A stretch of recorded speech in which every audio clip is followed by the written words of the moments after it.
और शैतान आपकी कमजोरी का फायदा उठाकर फिर से आपके ऊपर हावी हो जाता है। वो सोच और विचारों के अंदर आपके दिमाग में डाल देता है, तू आज चीज नहीं मिलेगी, अरे तू रोता था, 5 साल से रोता है, अब भी तू रोएगा।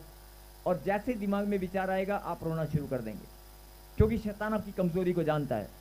इसलिए परमेश्वर ने कहा कि विश्वास कर्म के बिना व्यर्थ है। और जो बात अब मैं बोलने वाला हूं जरा ध्यान से सुनना। जैसे देह, जैसे शरीर आत्मा के बिना, ऐसे विश्वास भी कर्म के बिना। आपका विश्वास फल लेकर नहीं आएगा अगर आप कर्म नहीं करेंगे तो। कितनों को ये बात समझ में आ चुकी है? अब जिनको समझ में आ गई वो भी ठीक है, और जिनको समझ में नहीं आई, जिनको समझ में नहीं आई, एक वचन से हम सुनेंगे, समझेंगे, उसके बाद हम आखिरी प्रार्थना करेंगे। और जिनको ये बात समझ में आ गई उनकी जिंदगी आज बदल जाएगी। आमीन। रोमियो 4:17 में क्या लिखा सुनेंगे।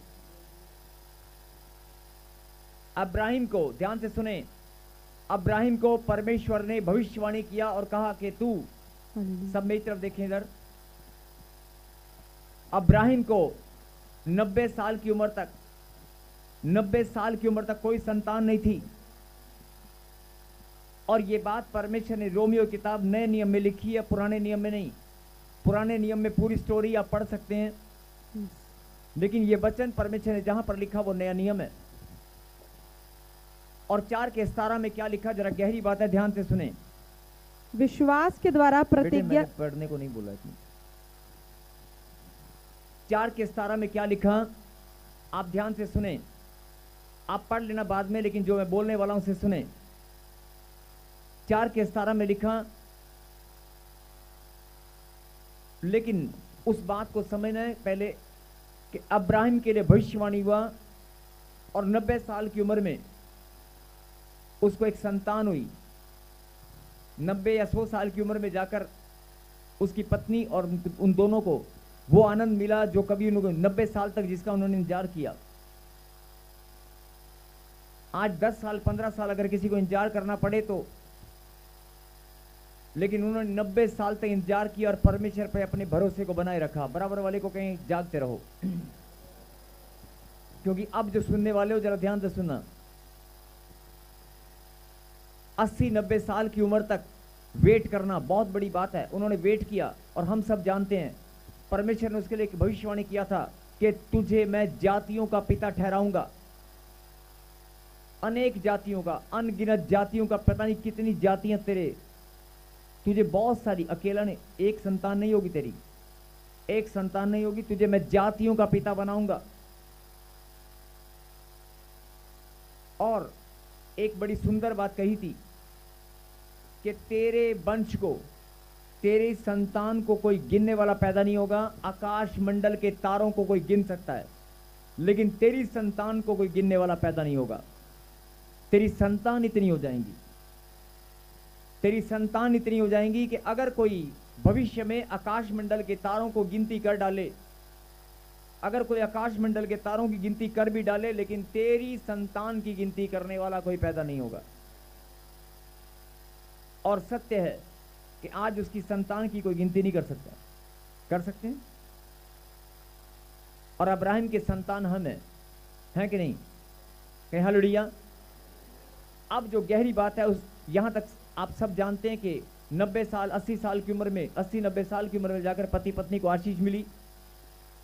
लेकिन जो गहरी बात है उसे सुने और समझें। अभी मैं बता रहा था कि कर्म के बिना विश्वास व्यर्थ है। पढ़ेंगे अब 4:17। हालेलुया। सब लोग ध्यान से स्क्रीन पे देखें, अपनी बाइबल में देखें। 4:17, रोमियो 4:17 पढ़ें। विश्वास के द्वारा प्रतिज्ञा का मिलना, जैसा लिखा है, मैंने तुझे बहुत सी जातियों का पिता ठहराया है। रुको, जैसा लिखा है कि मैंने तुझे बहुत सी जातियों का पिता ठहराया है। आगे, उस परमेश्वर के सामने जिस पर उसने विश्वास किया और जो मरे हुओं को जिलाता है और जो बातें है ही नहीं, उनका नाम ऐसा लेता है कि मानो वह है। बोल हालेलुया। हालेलुया। जैसा लिखा है कि मैंने तुझे बहुत सी जातियों का पिता ठहराया है, उस परमेश्वर के सामने जिस पर उसने विश्वास किया, उस परमेश्वर के सामने जिस पर उसने विश्वास किया, और जो मरे हुओं को जिलाता है, और जो बातें हैं ही नहीं उनका नाम ऐसे लेता कि मानो वे हैं। बोल हालेलुया।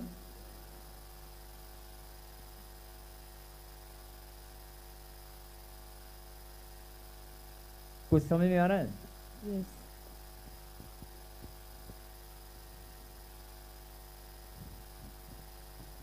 जब उसके लिए भविष्यवाणी किया था 80-90 साल की उम्र में जाकर जब उसको संतान हुआ, तो भविष्यवाणी कुछ वर्ष पहले भी किया होगा, कुछ समय पहले भी किया होगा। भविष्यवाणी पहले होती है, आशीष बाद में मिलती है, आप सब जानते हैं। ऐसे ही जब उसके लिए भविष्यवाणी हुआ कि तुझे मैं बहुत सी जातियों का पिता ठहराऊंगा, बनाऊंगा, और जिसके पास एक संतान नहीं हो, और वो इस बात पर विश्वास कैसे कर सकता कि मैं बहुत सारी जातियों का पिता बनाऊंगा? मेरे पास तो एक संतान नहीं है, मैं बहुत सारी जातियों का पिता कैसे बनूंगा? कोई विश्वास करेगा इस बात पर? मेरे पास तो एक संतान नहीं है, लेकिन परमेश्वर ने कहा कि तुझे बहुत सारी जातियों का पिता बनाऊंगा। लेकिन यहां पर बड़ी सुंदर बात लिखी गई है, मेरे पीछे गए, जो बातें है ही नहीं,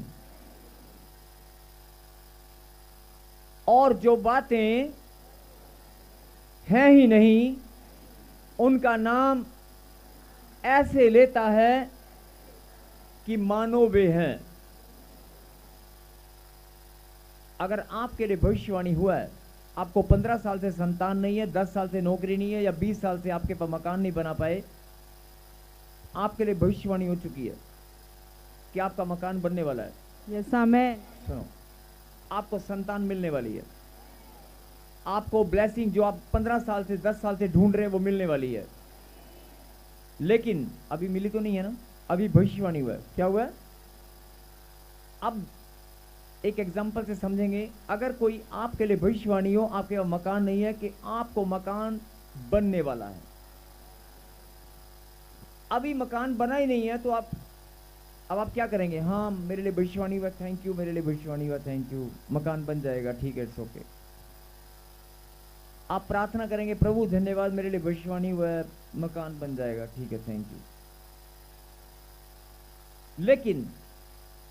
लेकिन अगर जो बातें हैं ही नहीं, मकान है ही नहीं, मकान है ही नहीं, ध्यान से सुनना जरा, मकान है ही नहीं, संतान है ही नहीं, और डॉक्टर ने ये भी बोल दिया कि बन भी नहीं सकती, मिल भी नहीं सकती, जो बातें है ही नहीं, फिर से स्क्रीन पे बड़ा कर, जो बातें हैं ही नहीं उनका नाम ऐसे लेता है कि मानो वे हैं। अभी मकान नहीं है, भविष्यवाणी हुआ है, लेकिन वो उनका नाम ऐसे लेता है, मेरा मकान, my sweet home, my sweet home is present here, create here. मेरा बेबी जिसका नाम गुड्डू है, जिसका नाम गुड़िया है, मेरे हाथ में आ गया है, मैं उसे खिला रहा हूं। अच्छा सुनो, नहीं कि नहीं इनको समझ में नहीं आया ना, अभी देखो कैसे समझ आएगा। बचपन से लेकर आज तक आपको मास्टर टीचर आपको एक चीज सिखाते हैं, मान लो मूलधन 100 रुपया। हाँ जी, मूलधन किस किस ने माना है? अरे मूलधन किस किस ने माना है? बोलो, हाथ खड़ा करो। मान लो मूलधन 100 रुपया, माना कि नहीं माना है? अरे जितने भी पढ़े लिखे लोग हैं सबने माना होगा, सबने माना। अरे एक 100 रुपया मास्टर के कहने पे मान लेते हो तुम, और लिख भी देते हैं तख्ती के ऊपर, कॉपी के ऊपर, रजिस्टर के ऊपर, मान लो मूलधन 100 रुपया। अरे बचपन से लेकर आज तक 100 रुपया लिखते हैं कि नहीं? मान लो मूलधन 100 रुपया लिखा कि नहीं? मास्टर के कहने पे मान लेते हैं 100 रुपये, यहां परमेश्वर बोल रहा है मान ले। हालेलुया। एक मास्टर, एक टीचर, जिसको बहुत सारे लोग, ये गंजा मास्टर है, ये समोसे जैसा मास्टर है, हैं? ये कोई मास्टर है? ये कोई टीचर है? उसी मास्टर की बात को मानकर लिख लेते हैं। मान लो मूलधन 100 रुपया, और लिखते आए हैं, मूलधन 100 रुपया लिखते आए हैं। परमेश्वर बोल रहे मेरी भी बात मान ले, मैंने भविष्यवाणी की है, तेरी संतान तुझे मिलने वाली है। आमीन। तेरा मकान तुझे मिलने वाला है। नहीं नहीं, वो नहीं हम मानेंगे। हम मास्टर का माना बस मूलधन मान लेंगे 100 रुपया, लेकिन प्रभु की बात नहीं मानेंगे। अब मेरी बात सुनो ध्यान से। अब्राहिम ने क्या किया? दर्शन जी बेटे, कैमरामैन थोड़ा सा इधर कर ले बेटे। बोल हालेलुया। हालेलुया। ये लास्ट बात जरा ध्यान से सुनना। जिन्होंने मूलधन माना वो हाथ खड़े करना फिर से दोबारा। मूलधन मानते हैं कि नहीं आए? लिखा था कभी कॉपी के ऊपर? लिखा था ना मूलधन? तो आज घर जाकर लिख देना, मूलधन has been convert real amount. नहीं ना, मूलधन जो था वो रियल अमाउंट में कन्वर्ट हो चुका है। एंड थैंक्स टू जीसस लिख देना। जो मैंने मूलधन माना था वो आज असल में बन चुका है। उस माने हुए मूलधन को कभी थैंक्स किया है? कहां से करें? क्योंकि माना हुआ था। अभी सुनेंगे ध्यान से। जो बातें हैं ही नहीं उनका नाम ऐसे लेता है मानो की है। जो संतान तेरे पास है ही नहीं उसका नाम तुम ऐसे लोगे, मेरा बेबी। परमेश्वर ने बोला ना, परमेश्वर ने बोला ना, भविष्यवाणी, परमेश्वर ने वायदा किया ना कि मैं तुझे आशीष दूंगा। मैं विश्वास करता हूं, मेरी संतान मेरे पास आ चुकी है, मेरा मकान बन चुका है, मेरा धन, मेरा कर्जा। जो बातें हैं ही नहीं, जो बातें हैं ही नहीं उनका नाम ऐसे लेता है मानो कि वो है। और यही काम किसने किया? अब्राहिम ने। यही काम अब्राहिम ने किया। जब परमेश्वर ने कहा मैं तुझे बहुत सी जातियों का पिता ठहराऊंगा, उसने क्या किया? उसने मान लिया। यस, अगर प्रभु ने बोला तो होकर रहेगा, प्रभु ने बोला तो होकर रहेगा। और आज आप देखते हैं कि वो जातियों का पिता हम सब कौन है? हाँ जी, जिनको समझ में आ रही है बात, हालेलुया। अब मेरे पीछे गए। जो बातें हैं ही नहीं उनका नाम ऐसे लेता है मानो कि वो हैं। हे परमेश्वर, मैं भी धन्यवाद करता हूं मेरे जीवन में जो आज तक नहीं है, आज मैं मान लेता हूं।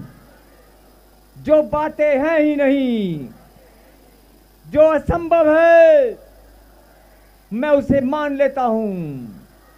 वो होकर रहेगा, क्योंकि मेरे पिता ने, मेरे खुदा ने वायदा किया है, उसने प्रतिज्ञा की है, मैं तुम्हें आशीषें दिया करूंगा।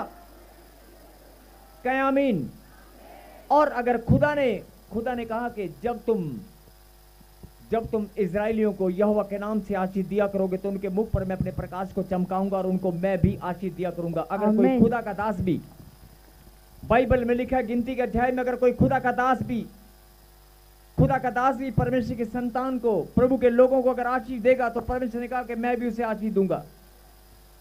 और अगर तुम एक दूसरे को भी, अगर तुम्हारे माता पिता, अगर तुम्हारे बुजुर्ग माता पिता तुम्हें आशीष दें तो प्रभु ने कहा कि मैं भी तुम्हें आशीष दूंगा।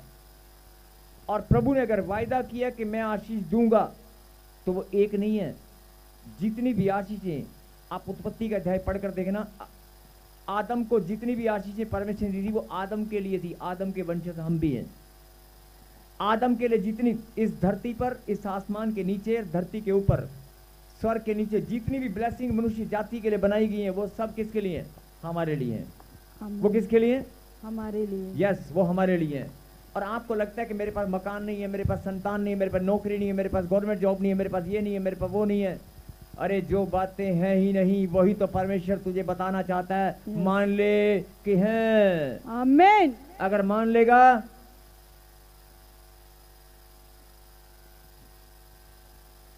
अगर मान लोगे तो, अगर माना हुआ मूलधन तुम्हें 10वीं और 12वीं पास करा सकता है, मानव मूलधन तुम्हें वकील बना सकता है। अरे मानव मूलधन तुम्हें बड़ा बिजनेसमैन बना सकता है? मेरे खुदा ने कहा, मैंने भी कहा है, मान ले, मैं तुझे आशीष दिया करूंगा। बोला आमीन। जो बातें हैं ही नहीं उनका नाम ऐसे लेता है मानो कि वो हैं। अगर ये बात तुम्हें समझ में आ गई है, अब्राहिम ने क्या किया? अब्राहिम ने कर्म किया, विश्वास किया। जब परमेश्वर ने कहा मैं तुझे आशीष दूंगा, उसने विश्वास किया। लेकिन कर्म क्या हुआ? जब उसने इस बात पर ईमान रखा और कि मान लिया। जब आप मान लेंगे तो ये कर्म होगा। विश्वास के साथ कर्म करोगे तो प्रतिफल जल्दी आएगा। बोला आमीन। आमीन। जिनको ये बात समझ में आ चुकी है, आज जिनके पास, मैं फिर बोल रहा हूँ, कोई ब्लेसिंग नहीं है, जिनको बहुत लंबे समय से संतान और मकान नहीं है, जिनके पास ब्लेसिंग नहीं है, जिनके पास खुशियाँ और आनंद नहीं है, जिनके घर में बरकत नहीं है, अरे जो नहीं है मान ले है। अरे मान के तो दे। आज अपनी आंखें बंद करें और कहें परमेश्वर, अपनी आंखें बंद करें कि परमेश्वर मैं मान लेता हूं, जो गांठ और गिल्टियां, पथरियां, रसोलियां, जो बीमारी बड़े लंबे समय से मेरा पीछा कर रही है, जो बीमारियों ने मेरा धन बर्बाद किया है, जो समस्याओं ने मेरे जीवन में खुशियों को छीन लिया है, जिसने मेरे रिश्तों को खराब किया है, जिसने मेरे घर में शांति को छीना है, आज मैं मान लेता हूं वो सारी की सारी शैतान की योजनाएं खत्म हो चुकी हैं। जो बातें हैं ही नहीं, जो आशीष मेरे पास है ही नहीं, आज मैं मान लेता हूं। अरे किसी और के पास नहीं, मेरे पास है।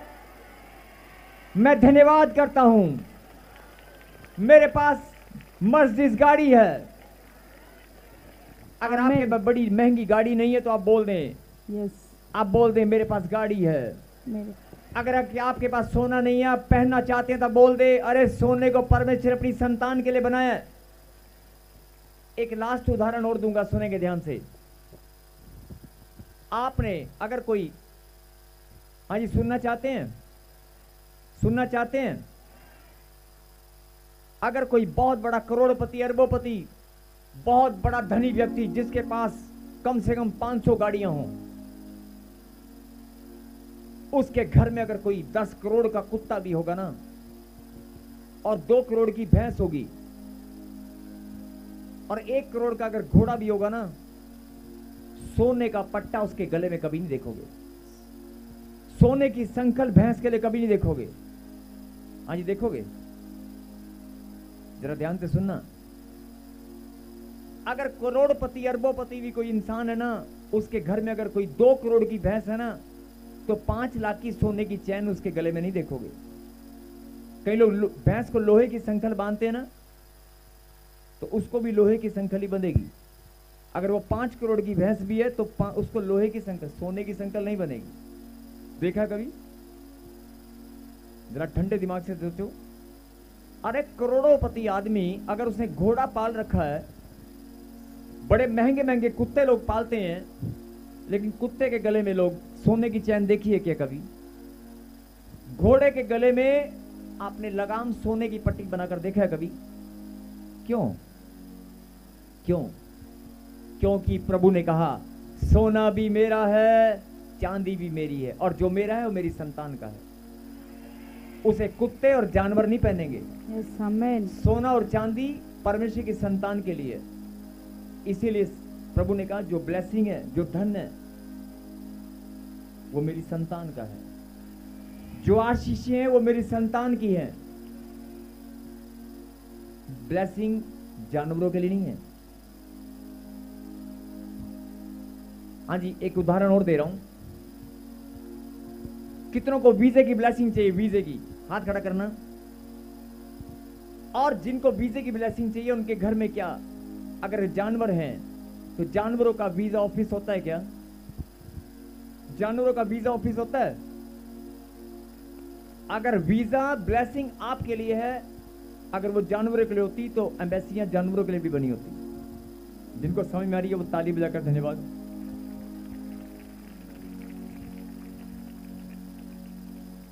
जिनको समझ में आ गई है वो ताली बजाकर धन्यवाद करें। अरे जो ब्लेसिंग, जो खुशियां, जो आनंद परमेश्वर ने अपने बच्चों के लिए ठहराया है, मान लो।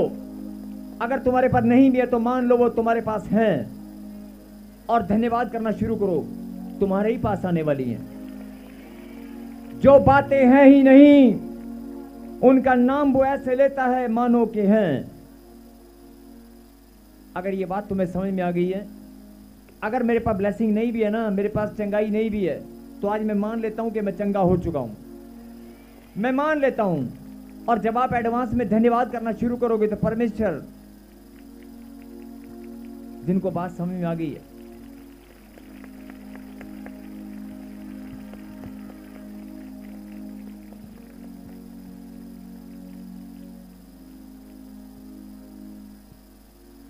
मैं बोल रहा हूं कि अगर आप बीमार हैं, आपके पास चंगाई नहीं है, डॉक्टर ने जवाब दे दिया है, कोई भी प्रॉब्लम, गांठ, गिल्टियां, कैंसर, टाइफाइड, काला पीलिया, HIV, जो भी प्रॉब्लम आप यहां लेकर आए हो, आज जो भी प्रॉब्लम आप यहां पर लेकर आए हो, पीछे वाले, दाएं वाले, बाएं वाले, ऑनलाइन वाले, अगर जो भी प्रॉब्लम आप यहां पर लेकर आए हो, आज मान लो कि तेरी चंगाई तेरे पास नहीं है, लेकिन वो है। आमीन। तुझे लगता है कि तेरी चंगाई तेरे पास नहीं है, तुझे लगता है तेरा छुटकारा तेरे पास नहीं है, प्रभु ने कहा मान ले, तेरी चंगाई हो चुकी है मेरे पास आते ही। आमीन। मेरा नाम लेते ही तेरा छुटकारा हो चुका है। अगर तू मान लेगा, मानना, विश्वास करना और मानना दोनों कर्म, अगर मान लेगा तो अभी के अभी तेरी गवाही बनेगी। आमीन। अपनी आंखों को बंद करें और मेरे पीछे गए। हे परमेश्वर, मैं धन्यवाद करता हूं, आज से मैं वचन को सुनने वाला नहीं, वचन पर चलने वाला बनूंगा। मैं मान लेता हूं जो आशीष, जो खुशियां, जो चंगाई शैतान ने छीन लिया था, जो मेरे पास नहीं थी, मैं मान लेता हूं मेरे खुदा ने मुझसे फिर से दी हैं। मेरी चंगाई, मेरी ब्लेसिंग, मेरी खुशियां, मेरी जॉब फिर से मेरे पास आ चुकी है। I receive it. मैं मान लेता हूं, मैं मान लेती हूं, मैं चंगा हो चुका हूं। कहीं आमीन। जोरदार तालियों के साथ धन्यवाद दें। और पवित्र परमेश्वर, प्यारे खुदा, जिन बच्चों ने मान लिया है, जिन्होंने विश्वास के साथ धन्यवाद किया, जिन्होंने मान लिया कि वो चंगे हो चुके हैं, जिन्होंने मान लिया है कि दुष्ट आत्मा तेरा अधिकार खत्म हो चुका है, सच में प्रभु जी, जिन बच्चों ने आज विश्वास के साथ अपने मन को आपके चरणों में समर्पित किया और जिन्होंने फैसला किया कि मैं वचन पर चलने वाला बनूंगा, तेरी सामर्थ अभी के अभी टच करे, अभी के अभी टच करे। अंधकार की गंदी दुष्ट आत्माओं निकल आओ यीशु मसीह नासरी के नाम से। सबको जय मसीह की। मैं जतिन बब्बर और आप देख रहे हैं मसीह परिवार चैनल। जैसे कि आप सब जानते हैं कि मैं इस चैनल पे प्रभु के अलग अलग दासों की वीडियोस डालता हूं, तो अगर आपको हमारा चैनल अच्छा लगता है तो आप इस चैनल को ज़्यादा से ज़्यादा सब्सक्राइब जरूर करें, ताकि आप प्रभु के वचन को सुन सके। वीडियोस को ज़्यादा से ज़्यादा शेयर करें, ताकि जिन लोगों तक वचन नहीं पहुंचा है उन तक वचन पहुंच सके। सबको जय मसीह की। एक बार मैं आपसे दोबारा कहूँगा कि इस चैनल को सब्सक्राइब जरूर करें और वीडियोस को ज़्यादा से ज़्यादा शेयर करें। जय मसीह की।